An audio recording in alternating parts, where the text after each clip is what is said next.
എൻ്റെ പേര് അന്ന അനൂപ്. ഞാൻ എറണാകുളം ജില്ലയിൽ നിന്നാണ് വരുന്നത്, പൊയ്യൻകുട്ടി എന്ന സ്ഥലത്തു നിന്ന്.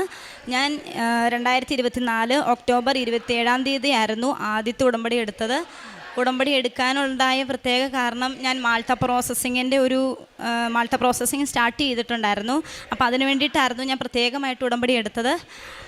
ഞാനൊരു സ്റ്റാഫ് നേഴ്സാണ്. 2022 മുതൽ ഞാൻ വർക്ക് ചെയ്യുന്നുണ്ടായിരുന്നു. അപ്പോൾ അതിനിടയ്ക്കായിരുന്നു ഞാൻ മാൾട്ട പ്രോസസ്സിങ് സ്റ്റാർട്ട് ചെയ്തത്.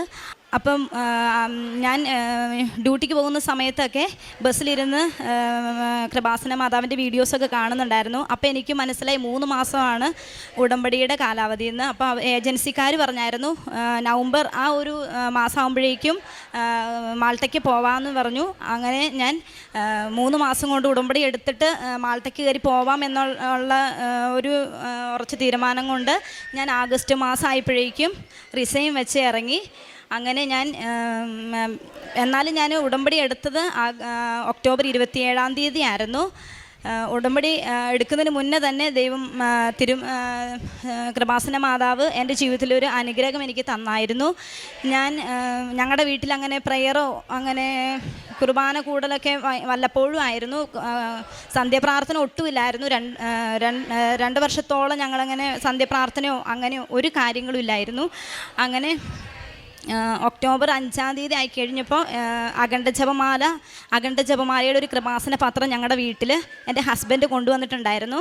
അപ്പോൾ ഞാൻ ഒരു ദിവസം ഇങ്ങനെ ഞാൻ 9 തീയതി തൊട്ട് ഒക്ടോബർ 9 തൊട്ട് ഞങ്ങളുടെ വീട്ടിൽ പിന്നെ ഞാൻ ഈ കൃപാസന പത്രം കണ്ടത് മുതൽ ഞങ്ങളിങ്ങനെ പ്രാർത്ഥിക്കണം എന്നുള്ളൊരു ചിന്തയുണ്ടായിരുന്നു. അപ്പം ഞാൻ ഒക്ടോബർ 9 തൊട്ട് ഞാൻ വീട്ടിൽ സന്ധ്യാപ്രാർത്ഥന ചൊല്ലി തുടങ്ങിയായിരുന്നു.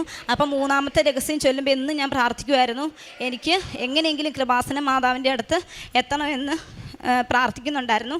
അങ്ങനെ ഒക്ടോബർ 27 അഖണ്ഡ ജപമാലയുടെ പിറ്റേ ദിവസം എന്നെ കൃപാസന മാതാവ് ഇവിടെ എത്തിച്ചു. പിന്നെ പ്രോസസ്സിങ് അങ്ങനെ പോയിക്കൊണ്ടിരിക്കുമായിരുന്നു. പിന്നെ ഈ പുറത്തോട്ട് പോകുന്നവർക്കറിയാം, ബാങ്ക് സ്റ്റേറ്റ്മെൻറ്റിൻ്റെ ഒരിത് നമുക്ക് അത്യാവശ്യമായിരുന്നു. അപ്പോൾ ബാങ്ക് സ്റ്റേറ്റ്മെൻറ്റിന് 3 ലക്ഷം രൂപയോളം ബാങ്കിൽ ഡിപ്പോസിറ്റ് കാണിക്കണമെന്നുണ്ട്. അപ്പോൾ ഞങ്ങൾക്ക് എന്ത് ചെയ്ത പൈസ ഒക്കുന്നില്ലായിരുന്നു. കുറേ പേരോടൊക്കെ ചോദിച്ചു, തരാൻ പറ്റുന്നവരൊക്കെ തന്ന് സഹായിച്ചു. എന്നാലും 3 ലക്ഷം രൂപയോളം ബാങ്കിൽ ഡെപ്പോസിറ്റ് കാണിക്കണം എന്നുണ്ടായിരുന്നു. അപ്പോൾ 26 തീയതി ആയിക്കഴിഞ്ഞപ്പോഴേക്കും 27 ആണ് എനിക്ക് VFS അപ്പോയിൻമെൻറ്റ് എടുക്കേണ്ട ഡേറ്റ് വന്നത്. 26 ആകുമ്പോഴേക്കും നമുക്ക് ബാങ്ക് സ്റ്റേറ്റ്മെൻറ്റിൻ്റെ ഡെപ്പോസിറ്റ് കാണിക്കേണ്ട പേപ്പർ നമ്മുടെ കയ്യിൽ വേണം. പക്ഷേ 25 ആയപ്പോഴും എൻ്റെ കയ്യിൽ 3 ലക്ഷം രൂപയൊന്നും കിട്ടിയില്ലായിരുന്നു. അങ്ങനെ ഞങ്ങളുടെ ഒരു ആൻറ്റി ഉണ്ടായിരുന്നു, ലണ്ടനിലുള്ളൊരു ആൻറ്റി. അപ്പോൾ ആദ്യം ആൻറ്റി പറഞ്ഞായിരുന്നു പൈസ തന്ന് സഹായിക്കാം എന്ന് പറഞ്ഞു, 1 ലക്ഷം രൂപയോളം തരാമെന്ന് പറഞ്ഞു. എന്നാലും നമുക്ക് വേണ്ടത് 3 ലക്ഷം രൂപയായിരുന്നു. പക്ഷേ പിന്നീട് ഞാൻ വീട്ടിൽ കൊന്ത ചൊല്ലി കഴിഞ്ഞപ്പം ഒരു ലൈറ്റ് ക്യാൻഡിൽ പ്രയർ ഇട്ട് പ്രാർത്ഥിച്ചു. അപ്പോൾ കുറച്ച് നേരം കഴിഞ്ഞപ്പോൾ ആൻറ്റി ഹസ്ബൻഡിനെ വിളിച്ച് പറഞ്ഞു 2 ലക്ഷം രൂപ ഞാൻ തരാമെന്ന് പറഞ്ഞു. അപ്പോൾ എനിക്ക് മനസ്സിലായി, ലൈറ്റ് ക്യാൻഡിൽ പ്രയർ ഇട്ട് കഴിഞ്ഞപ്പോൾ മാതാവ് ഒരുപാട് ആ ഒരു ലൈറ്റ് ക്യാൻഡിൽ പ്രയർ ഇട്ടതുപോലെ സഞ്ചാരി മാതാവ് ആൻറ്റിയുടെ രൂപത്തിൽ വന്ന് 2 ലക്ഷം രൂപയോളം ഞങ്ങളെ തന്ന് സഹായിച്ചു. പിന്നീട് എന്നാലും 1 ലക്ഷം രൂപയോളം വീണ്ടും ഞങ്ങൾക്ക് വേണ്ടി വന്നു. അപ്പോൾ ഞാൻ ഏജൻസിയിൽ വിളിച്ച് പറഞ്ഞു പൈസ എന്ത് ചെയ്ത് ഒക്കുന്നില്ല എന്ന് പറഞ്ഞു.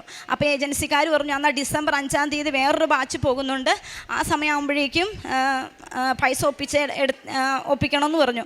അങ്ങനെ ഡിസംബർ 5 തീയതി ആയപ്പോഴേക്കും എനിക്ക് 3 ലക്ഷം രൂപ തന്ന് മാതാവ് അനുഗ്രഹിച്ചു. അതിക്ക് മുന്നേ വേറൊരു അനുഗ്രഹം എൻ്റെ ജീവിതത്തിൽ എനിക്കുണ്ടായി. ഈ 26 തീയതി എനിക്ക് ബാങ്ക് സ്റ്റേറ്റ്മെൻറ്റിന് എടുക്കാൻ പോകുന്ന ആ ഡേറ്റ് ആയി കഴിഞ്ഞപ്പോൾ ഞാൻ ബസ്സിലിരുന്ന് കൃപാസന മാതാവിൻ്റെ വീഡിയോസ് ഇങ്ങനെ കണ്ണടച്ച് പ്രാർത്ഥിച്ച് കഴിഞ്ഞപ്പോൾ ബാങ്കിലെ മാനേജറിൻ്റെ സ്ഥാനത്ത് ഈശോ ഇരിക്കുന്നതായിട്ട് എനിക്ക് എൻ്റെ മനസ്സിൽ എപ്പോഴും ഇങ്ങനെ കടന്നു വരുമായിരുന്നു. ഒരു ചുവന്ന തിരുവസ്ത്രം ഇട്ട് ഒരു സ്വർണത്തിൻ്റെ കിരീടമൊക്കെ വെച്ച് ഈശോ ആ ബാങ്ക് മാനേജറിൻ്റെ സ്ഥാനത്തിരിക്കുന്നതായിട്ട് കുറേ തവണ എൻ്റെ മനസ്സിൽ തോന്നിച്ചു. അപ്പം ഞാൻ ബാങ്കിൻ്റെ അടുത്ത് തന്നെ ഒരു പള്ളി ഉണ്ടായിരുന്നു, കത്തീഡ്രൽ പള്ളി.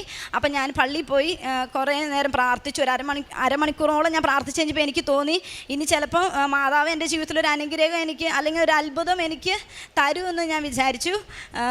അതായിരിക്കും എന്നെ മാതാവ് അങ്ങനെ ഒരെണ്ണം കാണിച്ചേ എന്ന് തോന്നി. പക്ഷേ ഞാൻ ആ പള്ളിയിൽ ചെന്ന് കഴിഞ്ഞപ്പോൾ ആ പള്ളി ഞാൻ നേരത്തെ ചെറുപ്പത്തിൽ പോയ പള്ളിയായിരുന്നു. എന്നാലും നമ്മൾ ചെറുപ്പം മുതൽ ആ പള്ളിയിൽ പോയാലും ആ ഈശോയുടെ ഒരു ഗ്രോട്ട ഉണ്ടായിരുന്നു. അത് നമ്മൾ മറന്നു പോയായിരുന്നു. അതിൽ എങ്ങനത്തെ കളറാണ് ഈശോയുടെ വസ്ത്രത്തിനൊക്കെ എന്ത് കളറാണെന്നുള്ളതൊക്കെ നമ്മൾ മറന്നു പോയായിരുന്നു.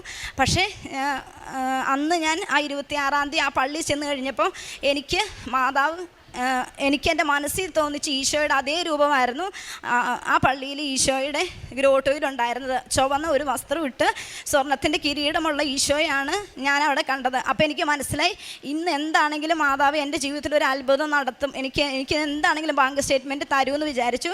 പക്ഷേ അത് എനിക്ക് സാധിച്ചില്ല. എന്നാലും മാതാവ് എനിക്ക് അങ്ങനെ ഒരു കാഴ്ച എനിക്ക് കാണിച്ചു തന്നതിന് മാതാവിന് ഒരുപാട് നന്ദി. അങ്ങനെ ഡിസംബർ 5-ാം തീയതി ഞാൻ VFS അപ്പോയിൻമെൻ്റ് എടുത്തു. VFS അപ്പോയിൻമെൻ്റ് എടുക്കാൻ പോയപ്പോൾ ഞാൻ എൻ്റെ എല്ലാ പേപ്പറുകളിലും ഉപ്പിട്ട് പ്രാർത്ഥിച്ചു. പിന്നെ ഞാൻ പേപ്പറുകളൊക്കെ മറിച്ച് നോക്കാൻ തുടങ്ങിയപ്പോൾ ഒരു പേപ്പറിൽ ലെറ്റേഴ്സൊക്കെ ശരിക്കും തെളിഞ്ഞിട്ടില്ലായിരുന്നു. ഞാൻ വീട്ടിൽ കുറേ ഒരു 10-15 തവണ ഞാൻ ആ തലേന്ന് വീട്ടിൽ വെച്ച് ഞാനതൊക്കെ അരിച്ചു പെറുക്കിയിട്ടും എനിക്കത് കാണാൻ സാധിച്ചില്ലായിരുന്നു. പക്ഷേ VFSൽ അവിടെ ചെന്ന് കഴിഞ്ഞപ്പോൾ മാതാവ് എനിക്ക് ആ ലെറ്റർ, തെളിയാത്ത ലെറ്റർ എനിക്ക് മാതാവ് എനിക്ക് കാണിച്ചു തന്നു. അപ്പം തന്നെ എനിക്ക് ആ പേപ്പർ അവധിയിൽ നിന്ന് മാറ്റാൻ പറ്റി. അങ്ങനെ അവിടെ വെച്ചും ദൈവമാതാവ് എന്നെ അനുഗ്രഹിച്ചു. അങ്ങനെ VFS അപ്പോയിൻമെൻറ്റ് ഡിസംബർ 5-ാം തീയതി എനിക്ക് എടുക്കാൻ സാധിച്ചു. പിന്നെ അത് കഴിഞ്ഞ് ഏജൻസിക്കാർ പറഞ്ഞായിരുന്നു ഒരു ഇൻ്റർവ്യൂ വരും, VFS അപ്പോയിൻമെൻ്റ് എടുത്ത് VFSൽ നിന്ന് ഒരു ഇൻ്റർവ്യൂ വരും എന്ന് പറഞ്ഞായിരുന്നു. അപ്പം ഞാൻ എന്നും പ്രാർത്ഥിച്ചായിരുന്നു, മാതാവേ എനിക്ക് ഇംഗ്ലീഷിൽ വലിയ പഠിപ്പൊന്നുമില്ല, എന്നാലും മാതാവ് എന്നെ സഹായിക്കണം കേട്ടോ എന്ന് പറഞ്ഞായിരുന്നു. എന്നിട്ട് ഞാൻ എല്ലാ ദിവസവും പ്രാർത്ഥിക്കുമായിരുന്നു. എനിക്ക് ഇങ്ങനെ ഇൻ്റർവ്യൂ വരരുത് കേട്ടോ മാതാവേ, എനിക്ക് ഇംഗ്ലീഷ് വലിയ ഇതൊന്നും അറിയത്തില്ല എന്ന് പറഞ്ഞ് എന്നും പ്രാർത്ഥിക്കുമായിരുന്നു. അതുകൊണ്ട് മാതാവ് എനിക്ക് VFSൽ ഇൻ്റർവ്യൂ എനിക്ക് തരാണ്ട് തന്നെ ഈ ജനുവരി 20-ാം തീയതി എനിക്ക് വിസ തന്ന് മാതാവ് എന്നെ അനുഗ്രഹിച്ചു. നാളെ കഴിഞ്ഞ്, അതായത് ജനുവരി 29-ാം തീയതി രാവിലത്തെ 2:30 ഫ്ലൈറ്റിന് ഞാൻ മാൾട്ടയ്ക്ക് കയറി പോവുകയാണ്. ദൈവം ഒരുപാട് എന്നെ അനുഗ്രഹിച്ചതിനെ ഓർത്ത് ഒരുപാട് നന്ദി പറയുന്നു. പത്രം കൊടുക്കുമായിരുന്നു. ഒരു ട്രൈബൽ കുട്ടിയാണ്. അപ്പം ഞാൻ അവിടെ വായിക്കാനോ എഴുതാനോ അങ്ങനെ അറിയില്ലാത്തവർക്ക് ഞാൻ ഈ പത്രം കൊടുക്കുമ്പോൾ ഞാൻ പറയായിരുന്നു, നിങ്ങൾ വലിച്ചെറിഞ്ഞ് കളയരുത്, നിങ്ങൾ വായിച്ചില്ലേലും വായിക്കാൻ അങ്ങനെ അറിയത്തില്ല. അപ്പം ഞാൻ അവിടെ നിന്നുകൊണ്ട് 1-2 സാക്ഷ്യങ്ങളൊക്കെ, കുറേ വീടുകളൊക്കെ കയറാനുണ്ടായിരുന്നു. അപ്പം ഞാൻ 1-2 സാക്ഷ്യങ്ങളൊക്കെ അവിടെ നിർത്തി അവർക്ക് പറഞ്ഞു കൊടുക്കുമായിരുന്നു. ഇങ്ങനെ ദൈവം ഒരുപാട് അനുഗ്രഹിച്ചതാണ്, ഓരോരുത്തർക്കും ഓരോ അനുഗ്രഹങ്ങൾ കിട്ടിയ സാക്ഷ്യമാണ് ഇത് എന്ന് പറഞ്ഞ് ഞാൻ ഓരോരുത്തർക്കും വായിച്ചു കൊടുക്കുന്നുണ്ടായിരുന്നു. അങ്ങനെ പത്രം കൊടുക്കുമായിരുന്നു. പിന്നെ ബൈബിൾ വായിക്കുമായിരുന്നു. പിന്നെ ഉടമ്പടി ഇച്ചിരി ഒക്കെ ഉഴപ്പി അതിന് മാതാവിനോട് ഞാൻ ഒരുപാട്